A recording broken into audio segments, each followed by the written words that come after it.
Hello everyone. As I promised in the video conference, this is a short video explanation of how to improve your composition by avoiding using I, me, my first person pronouns.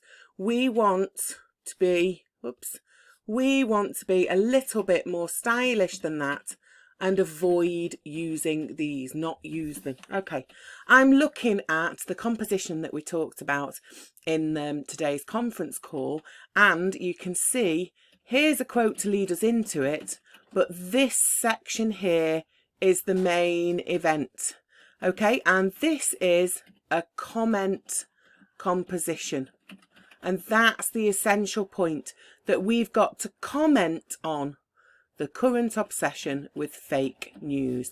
So a comment composition, if you go into your documents in the app, you'll find that there's a nice diagram of comment structure and discussion structure. I'll just run over it for you quickly here. So we have a brief introduction, and then we must, in order to make it meet the criteria for a comment composition, we must have a thesis at the beginning, and the thesis lays out your perspective on the issue. What do you think?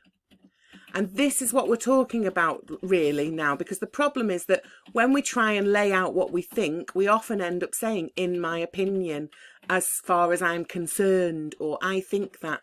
And it's much, much, much better if you don't do that. Okay, so back to our structure. We've got the introduction and the thesis, your perspective on the current obsession with fake news.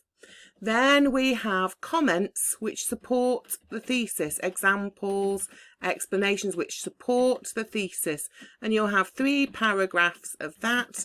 And then you'll have, with 3 different comments, then you'll have a conclusion. And your conclusion will refer you back to what you said at the beginning in your thesis. Okay, so I've taken some examples here of ways in which people use I, me, my, and I'm going to look at what you can do instead to give you a better alternative to I, me, my. It's much better not to use I, me, my in your composition, even if it's a comment composition where an opinion is expected. Okay, so let's read these examples. I believe that fake news is. In my opinion, comma, we should be extremely careful about accusations which are directed at the press. I think that fake news and populism go hand in hand. My thesis is that fake news plays a big part in popular culture, and perhaps the worst one, which I never want to see, is this old chestnut. In this composition I will consider. No, that's too obvious, it's too explicit. We want a formed, crafted piece of writing, not a what I'm going to do next list. Okay, and that's why you can't use that. Okay, so the easiest way to take these out is simply to take them out. Okay, sounds obvious, but if we take out I believe that, we can just start our sentence here instead. Fake news is a matter which everyone must take seriously. We know it's your opinion because you're writing it in a very firm, clear manner. Same here, we can simply cut those out. So, we should be extremely careful, or if you want to be stronger, we must be extremely careful about accusations which are directed at the press.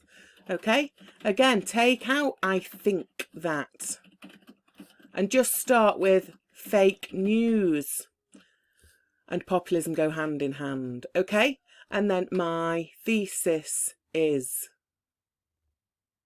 No, we take out that as well, look. My thesis is that fake news. Now, of course, you wouldn't want to start every sentence with fake news, but you're not going to. These are just examples. Okay, and then this one, we just don't need it. We just don't need it at all. Don't start a sentence saying that ever. I can't think of anything that would fit that goes after it that would make sense. Okay, so our first technique is to simply take out the I believe that, in my opinion, I think that. And we've got perfectly good sentences left behind. Now, at the beginning, we can sometimes use a phrase like an adverb like this instead. Clearly, we must be extremely careful. Or clearly, fake news and populism go hand in hand. Or it is clear that fake news plays a big part in popular culture. Okay, then as we go further into the essay, we can start using other terms. So here's one: undoubtedly, fake news poses a threat to our society. Okay, it is apparent, which means it's obvious. It is apparent, it's clear to see that. Okay, another alternative. So we generalise instead of making it overly personal. We can use in different ways. Many people believe that. Although be careful, because you can also use that to introduce something that you're going to disprove and say is nonsense. We can use surely. Or we can put surely in the middle of a sentence. Fake news and populism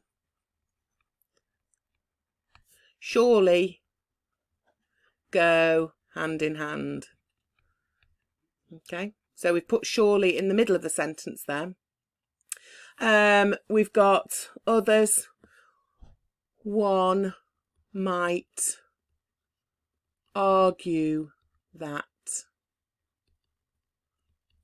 And then if we've given evidence, we could say, evidently. Another adverb. So we can see that. So we've got different options for introducing viewpoints that don't involve, in my opinion, I, me, my. But actually, I would say, yes, you need to use a selection of these throughout your composition.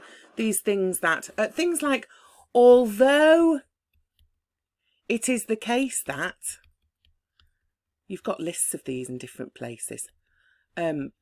Although it is the case that fake news and populism go hand in hand, blah, blah, blah, blah. Actually, our first battle, our first weapon in the fight against using too much I, me, my is purely to get rid of them and write clear sentences that don't say, in my opinion, I think that. Okay, that's the first thing we can do, is to eliminate them. And then if we want then to sound more sophisticated and use nice rhetorical pointers within our writing, we've got all this sort of thing that we can use in place of them. The only place where I can see that perhaps something like I believe that is if you were ending on a really strong conclusion and you wanted to make some kind of huge statement about your overall view. There, I think it's potentially acceptable to do it. Okay, but in the introduction and the thesis and in your comments, please avoid the personal I, me, my. Okay, that video was longer than I'd planned. Hope you're still with me, and thank you for watching.